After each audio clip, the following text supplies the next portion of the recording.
Well, welcome back again to another episode of Down to Earth but Heavenly Minded. And I'm your host, Irv Risch. And as we continue on in our study in the Gospel of John, you're getting my thoughts on this Gospel. We're in episode 31. And where we left off, the last episode was we were talking about Christ being the resurrection and the life.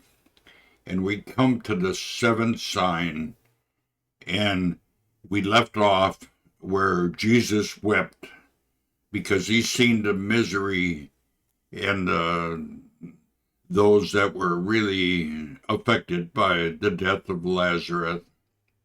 And Lazarus was a friend. He loved Lazarus. He loved Mary. He loved Martha.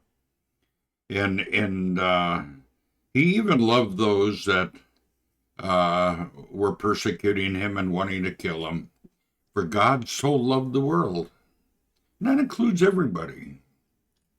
And he doesn't want anybody to perish, but he wants all men to come to repentance. Well, we're going to continue on in verse 38 of chapter 11 of John's Gospel. Then Jesus, deeply moved again, came to the tomb. And it was a cave, and a stone laid against it. And Jesus says, "Take away the stone." But Martha, the sister of the dead man, said to him, "Lord, by this time there will be an odor, for he has been dead 4 days." Just think about this. You know, it's like opening a coffin. I don't know if you've ever smelt a dead body, but the odor it's very offensive. So anyway, they take away the stone. And the Lord said, "Did I not tell you that if you believe, you would see the glory of God?" So they took away the stone, and Jesus lifted up his eyes to heaven, and he said, "Father, I thank you that you have heard me. I know that you always hear me, but I say this on account of the people standing around, that they may believe that you sent me." So he prays openly to the Father, and everybody hears him. When he said these things, he cried out with a loud voice, "Lazarus, come out."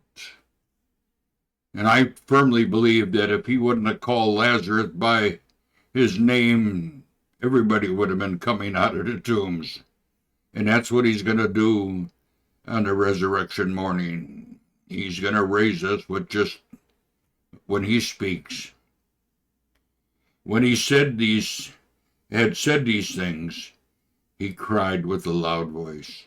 Just think of that loud voice of the Lord.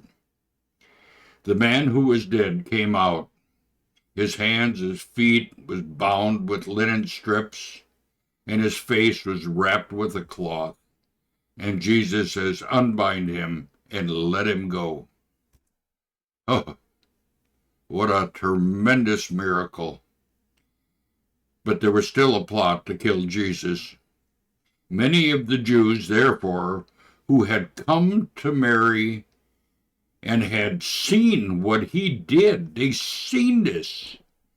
Can you imagine this? I just, sometimes I can't fathom people seeing something like this and not believing. So anyway, let me continue on. But some of them went to the Pharisees and told them what Jesus had done.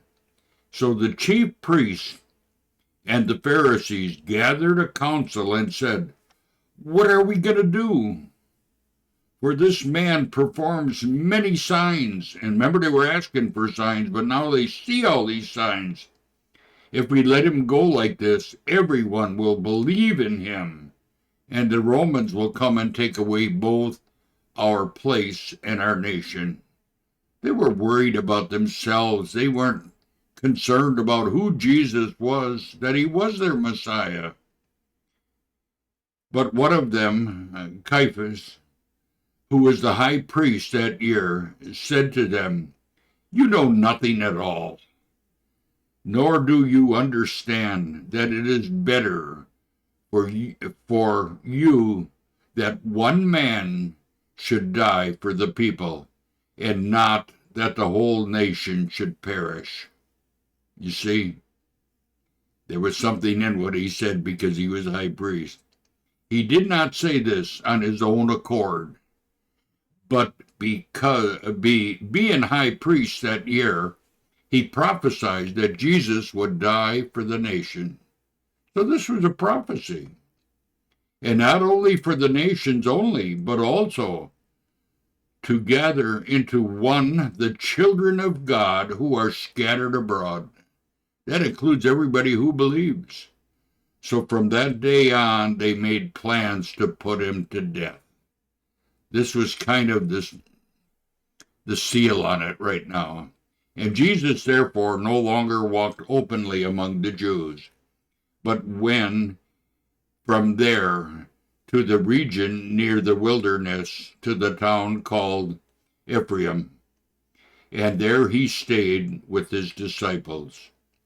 But now we come to the point where there's a Passover.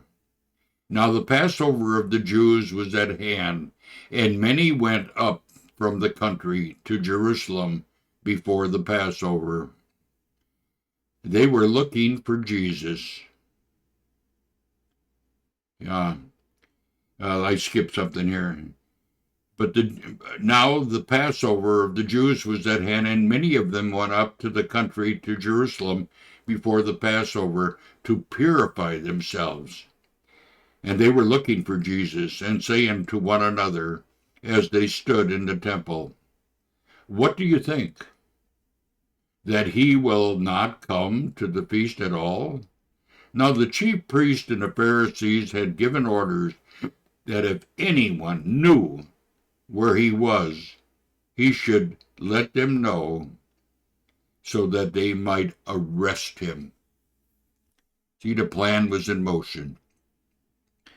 Not only does this finish our episode, but it also finishes this chapter. You know, we're coming to the point now where we're going to be going into the upper room. But before we get there, we're going to look at where Mary anoints Jesus at Bethany the next time we get together. So with that said, we're going to end this episode. Until next time, bye for now.